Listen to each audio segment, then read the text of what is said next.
สบายดีพ่อแม่พี่น้อง FC ทุกคนที่เข้ามาชมคลิปวิดีโอของสาวนกเนาะทุกคนคลิปนี้ก็เป็นคลิปที่สาวนกจะพาทุกคนมาฟังสาวลีเล่าประวัติของพี่น้องเผ่าตองเรื่องของพวกเฮาเนาะพากันจังซี่แหละทุกคนอยู่ไปอยู่มาก็พากันเล่าความหลังของพี่น้องเผ่าตองเรื่องของพวกเฮาสู่กันฟังว่าประวัติของ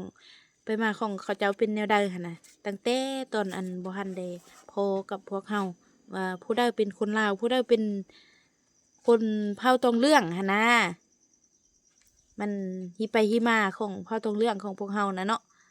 เพราะว่าซาวลีเราอันเห็นเราฮู้เด้เนาะซาวลีเล่าสู่ FC ฟังเด้อซาวลีเขาโลกมามาเจออีวัดตอนซาวลีเลาะมันน่ะตอนหันแม่จัดแดงหันเดี๋ยวโลมาเจอทอกันเจอกันโลมามาเจออีมีหันเป็นอยู่ป่าขุดมันอีมีนี่เอาพัวแล้วที่แม่เฮาอีแม่หมอแมนแม่เฮาอีมิดกับอันเจนแดงกับจุนึงจุหันเขาบอกว่าบ่มีผัวอยู่เช้าหมดอันนี้ก็อยู่เช้าอันนี้ก็อยู่เช้าเจนแดงก็อยู่เช้าหมดก็ว่าชอบมาผัวว่าอยากได้ผัวชอบมาโล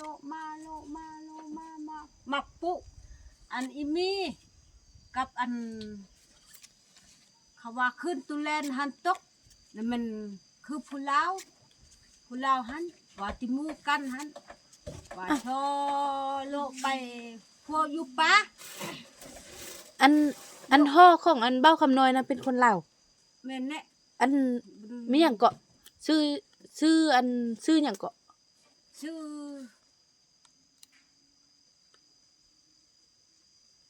เขาว่าชื่อบุญคำชื่อบุญคำบุญ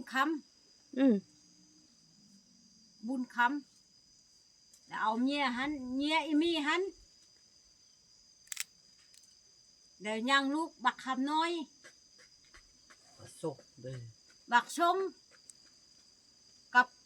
ผู้หญิงก็ว่ายังผู้หญิง3 คนผู้ชาย2อันผู้หญิงนี่จิแม่นของอันคำน้อยหั่นบ่น้องเป็นน้องดำก็คันน้องเห็นแม่ดำก็อีเจ้าเห็นล่ะเห็นแล้วอยู่น้ำปุ้ยอยู่อันนั้นน้ำปุ้ยอันสาวลีแต่กี้สาวลีก็อันอยู่นำตั้งแต่สาวลีจื้อความใดสาวลีก็อยู่นำเขาอันแม่มีหั่นแล้วนี่ว้าแม่มีหั่นบ่แม่นเป็นน้องแม่ของสาวลีหั่นบ่แม่นเป็นน้องกันแม่นบ่เป็นเอื้อยนั่นเป็นเอื้อยหันเป็นน้องอีมิดแล้วเอากันหันตะกี้เขาอยู่ป่า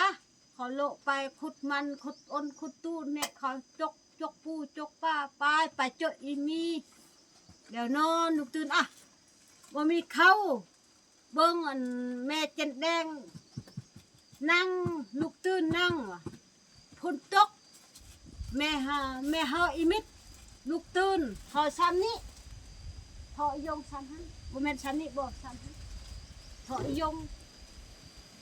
แม่มาว่ะบ่ถ้าเอาไปแม่นำน้องไปอยากไปกับไปเทงนี้เตะลาชุงอย่างหม้อแด้ปลาแด้ว่าพอไปละลุ่มพอบอกว่าเอาไปละลุ่ม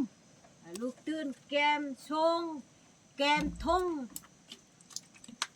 ว่าเอาไปว่าบอกอันเจนแดงหันเจนแดงว่าบ่ไปไปก็ไปไปฮอดบ้านนี้บ้านยุงทองนี้คนชิดเขาบริมาฮับเอาบ่ ว่าแกะแพหันว่าแกะอยู่สองคนแล้วคนหนึงอยู่ตังหัวแล้วคนหนึงอยู่นอกตังหางแล้วย่างไปฮอดบ่ได้ไปฮอดพูนบ่ไปฮอดที่เครื่องนึงเขา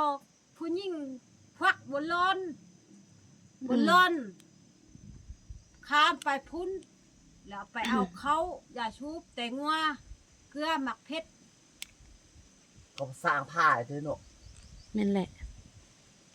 มันเหือด แล้วบ้า เฮ้ น เฮ้ เฮ้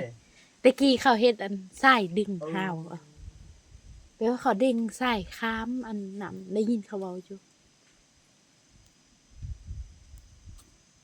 แล้วดึงมา ดึงมามาฮอดบ่ฮอดอันฮอดแจ้งปันแจ้งนี้แล้วจับธงเปแล้วก็จับเอาธงเป็ดทุพายแล้วก็โดดตกหันยันแม่เจนแดงหันเจนแดงไล่ไปบนเตือ เออ แล้วอันแน่อันได้ยินอีติ๊กว่าอันไม่มีอันเอาตีนเตะเมจันแดงลงแม่นแหน่ เนี่ยเขาเอาตีนยันเตะลงล่างตกเลยนำเครื่องเขาชิ้นอยู่หัน อืม เปะแพอยู่หันแพก็เลยคนแพพูนเลยลองมันเตอเลยลองไปตายอยู่บนกลางหันขึ้นเลยนอนค่ำเลยนอนมามเดี๋ยวเป็นแม่เขาอิมิตอ้าวคุณนึ่งเด็กคุณนึ่งเจนแดงเด็กบ่มาจัก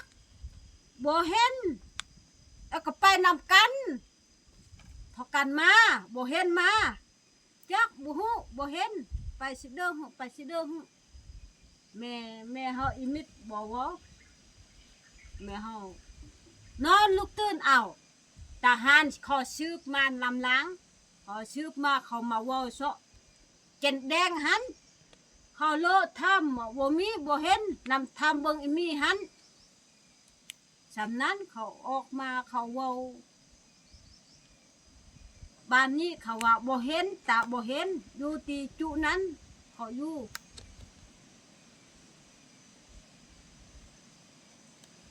อืมเมจันแดงนี่ แม่เจนแดงผู้ลาว แม่บุกับผู้ลาวเนาะ แม่บุหันกับผู้ลาว